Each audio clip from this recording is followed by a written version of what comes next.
People like what they know, or at least Hollywood thinks they do.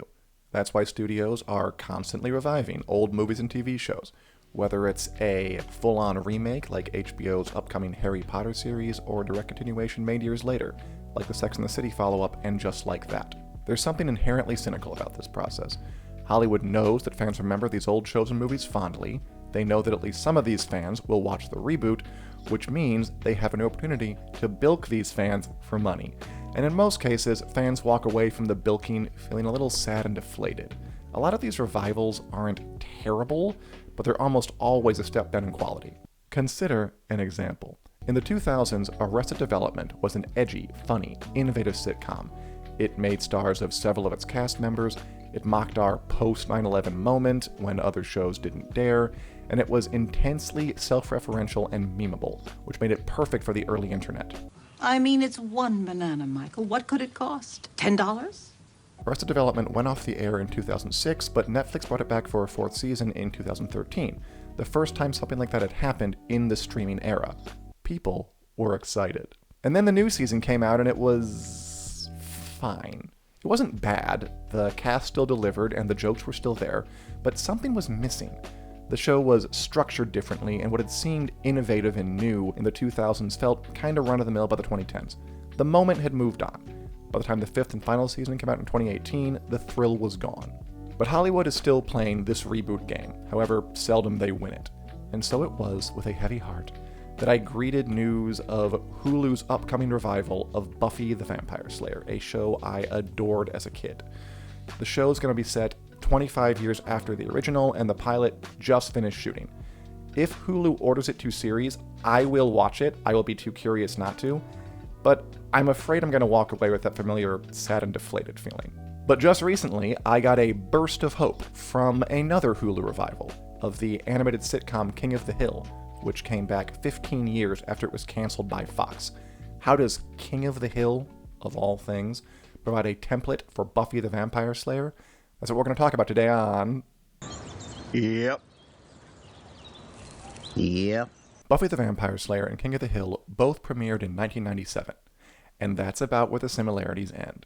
Buffy revolved around Buffy Summers, an ex-cheerleader chosen to fight against the vampires, the demons, and the forces of darkness. For 7 seasons, we watch her and her friends battle monsters, get their hearts broken, die, come back, and do it all again. The show developed an intensely loyal following. It was witty and goofy. No show calling itself Buffy the Vampire Slayer is without a sense of humor, but it was also earnest and emotional, not to mention ambitious. Buffy became known for taking these big artistic swings that were not common on TV back in the day. Hush was an episode without any dialogue.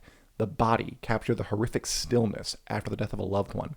And Once More with Feeling is a high-bar musical episode that's still inspiring TV shows today. Buffy was more of a cult hit than a crossover smash, but it was hugely influential.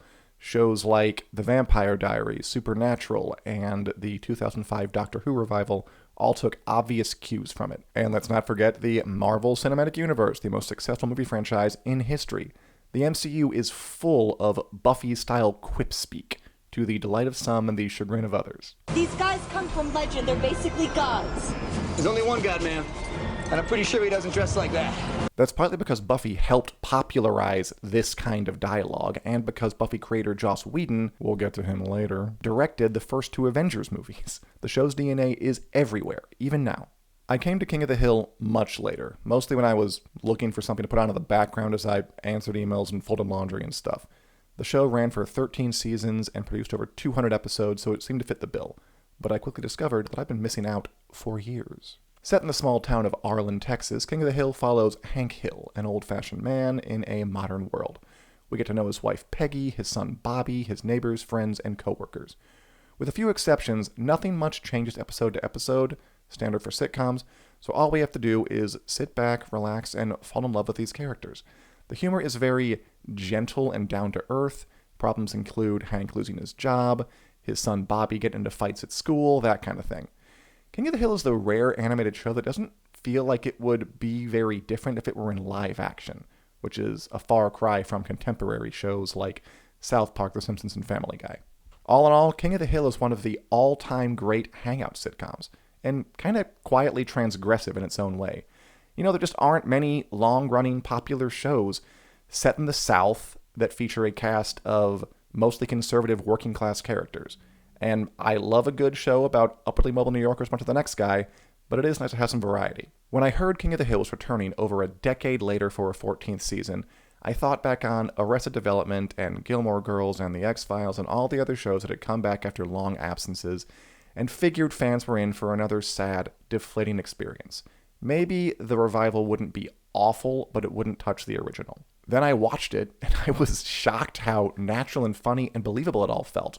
The new season of King of the Hill is set some 10 years after the end of the original, and everything feels spot on.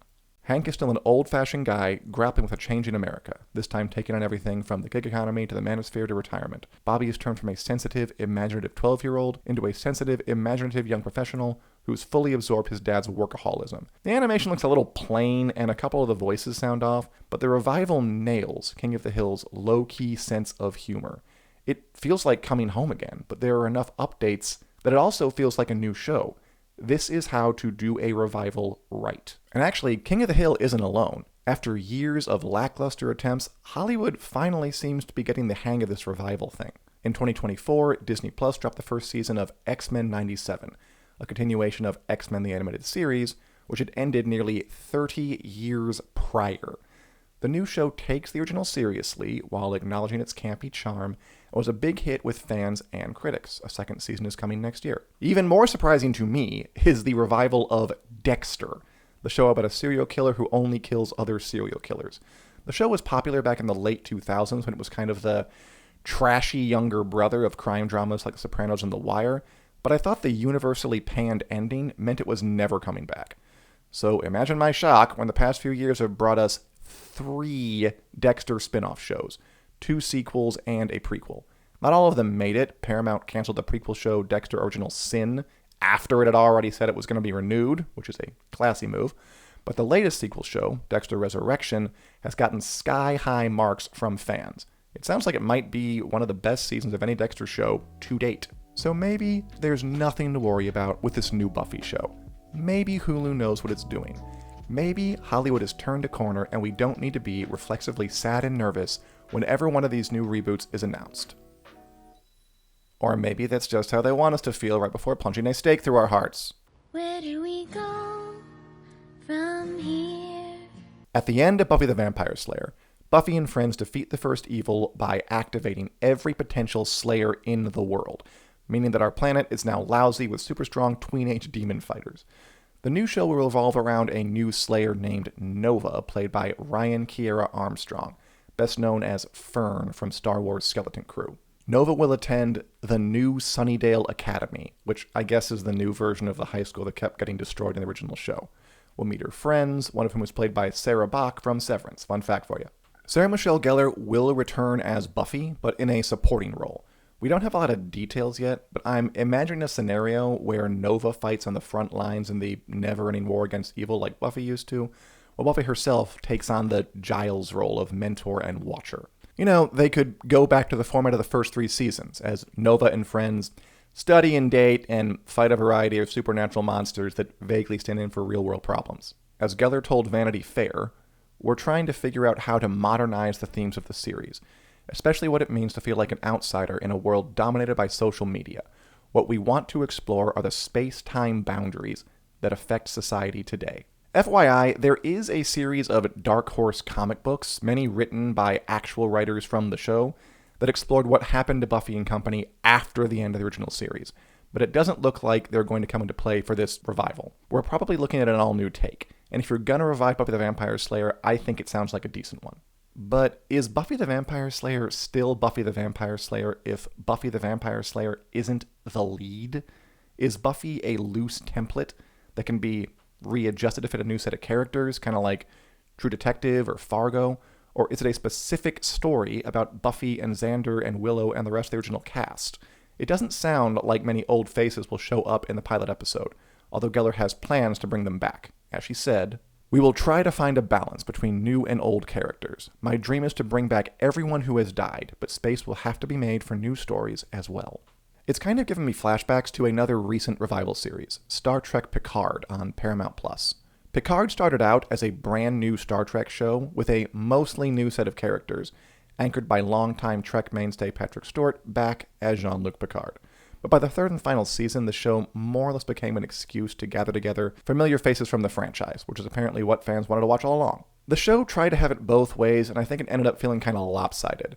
I hope the new Buffy revival knows what it is from the jump.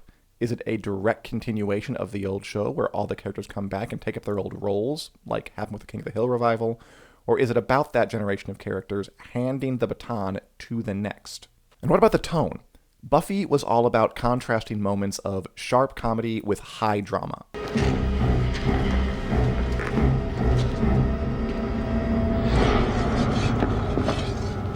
God, he's gonna kill her.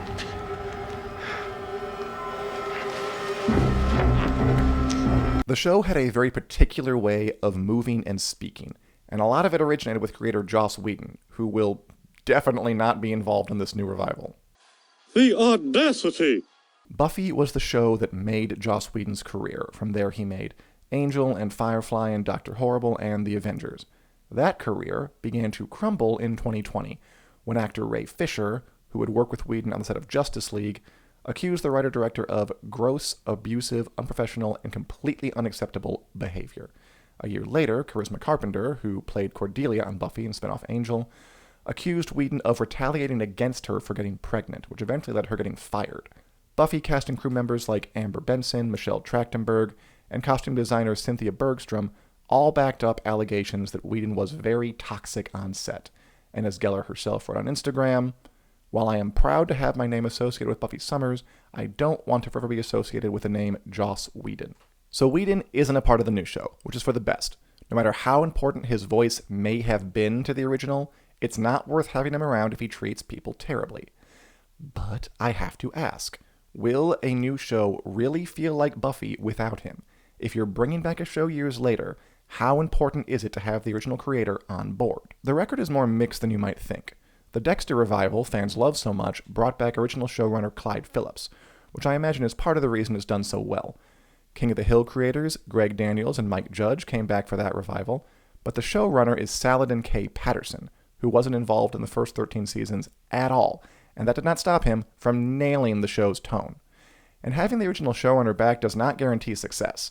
Michael Patrick King returned for And Just Like That, and Chris Carter came back for the newer seasons of The X-Files, but neither of those revivals lived up to the originals. So does the Buffy revival need Joss Whedon? The answer seems to be no, and the creative team brought in to replace him does sound pretty impressive. Sisters Nora and Lila Zuckerman will serve as showrunners.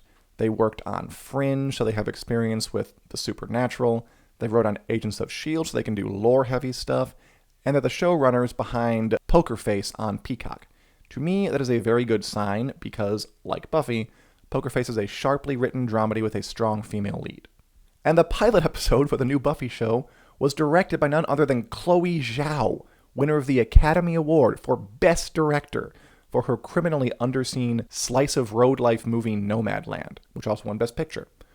Zhao also directed Marvel's Eternals, which wasn't great, but I can forgive that. Marvel movies often force directors to conform to a internal house style, and not everyone is suited to that task. At first glance, Zhao seems like the last person in the world who might be interested in this job. As a show, Buffy was very punchy and kinetic, while Nomadland is ethereal and relaxed. So is Eternals for a Marvel movie. Zhao also has a new William Shakespeare biopic, Hamnet, coming out in November, and it's already getting Oscar buzz. Chloe Zhao is a hot commodity. Why would she be interested in reviving Buffy the Vampire Slayer? Because she has good taste, that's why. According to Sarah Michelle Gellar, Zhao was the person who pitched her on the show in the first place. Apparently, she is a huge Buffy fan. As Zhao told the Los Angeles Times, "The fandom is so special to me, and I'm excited about how that's going to go into the world." And that, more than anything, is why I am hopeful about this revival, because the people involved in it are talented and invested. Chloe Zhao loves Buffy, and she's an executive producer. Sarah Michelle Gellar loves Buffy, and she's an executive producer. If that love shows up on screen, the show will be worth watching, even if it's a little bit different, even if not all the characters show up, even if the tone isn't quite the same. Right now, we don't know if Hulu will actually order the full series, but I find myself hoping they will. And if it doesn't work out, the King of the Hill revival is also on Hulu, so win-win.